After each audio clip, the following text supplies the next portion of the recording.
Itch Rocks, Chapter 1, Cornwall, November. The most protected boy in the world was in his bedroom making chlorine gas. Having failed in his attempts to buy any, he was mixing his own. Nowadays, the only time he had to himself was before everyone got up, so he'd been setting his alarm for 6 a.m. A tattered old book lay open on the floor, and Itch, kneeling down in his pyjamas, read the instructions aloud. Add 5 grams of manganese dioxide. He scooped up a small quantity of black powder from a dish and tipped it into his test tube. Now add the hydrochloric acid and heat gently. From an old biscuit tin he produced a small bottle of clear liquid and measured the suggested 3 ml, dripping in the exact amount. Warming the mixture with an old lighter, he picked up another test tube ready to catch the gas. It wasn't the most efficient way of collecting a sample of element number 17 for his collection, but it would have to do. As the mixture began to bubble, Itch leant eagerly towards the tube. Unfortunately, he miscalculated by a few centimetres. The error was small, but the effect was huge. Chlorine gas seared into his lungs like fire, and he dropped the test tube. His gasp sounded like he was being throttled. In the quiet house, it was like an alarm going off. Seemingly from nowhere, 3 figures crashed through his bedroom door. "Call Fanny," shouted the leader, scooping Itch up into her arms. "And check the room." She carried him, coughing and retching, back down the stairs. "Are you okay, Itch?" asked the woman, setting him down on a kitchen chair. "Can you breathe?" Itch nodded, his eyes pressed tightly together, but watering anyway. The back door was open, and through it appeared a small athletic man with a neat black moustache. "Chlorine gas, sir," barked the woman, her voice loud in the kitchen. "Small tube, self-inflicted." "Take him outside," sighed Dr. Jim Fairney. "He needs the air." She led Itch out into the floodlit back garden and sat him on the kitchen step.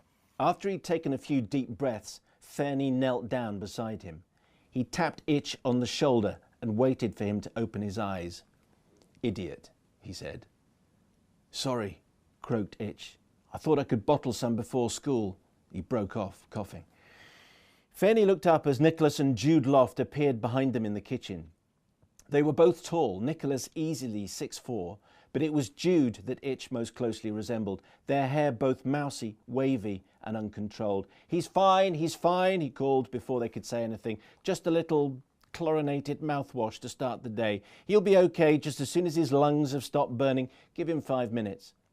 Itch's parents stared at their son, then at the man in charge of his security. "But what happened?" asked his father. "It's 6 in the morning, for heaven's sake." As if in answer to Nicholas's question, the 2 men who'd been checking Itch's bedroom appeared in the doorway holding a bag of smashed chemistry equipment. Jude Loft rolled her eyes. "You have got to be kidding."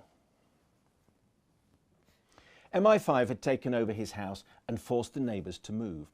Dr. Fairney, who was also a colonel in the British Army, ran a cell of 7 agents from what had been the Cole family's house next door.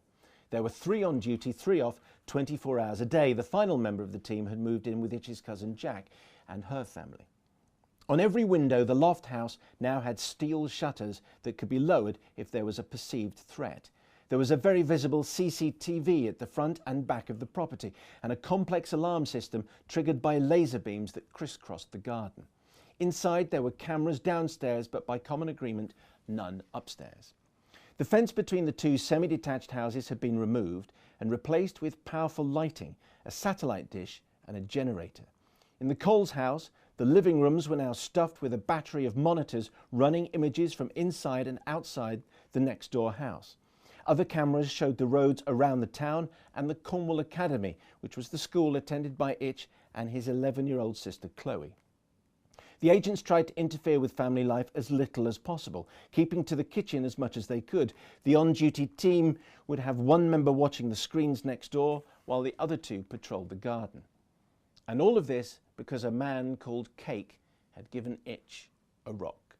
It had looked unremarkable enough, largely brown and pebble-sized, but that rock had turned out to consist of the previously undiscovered element 126.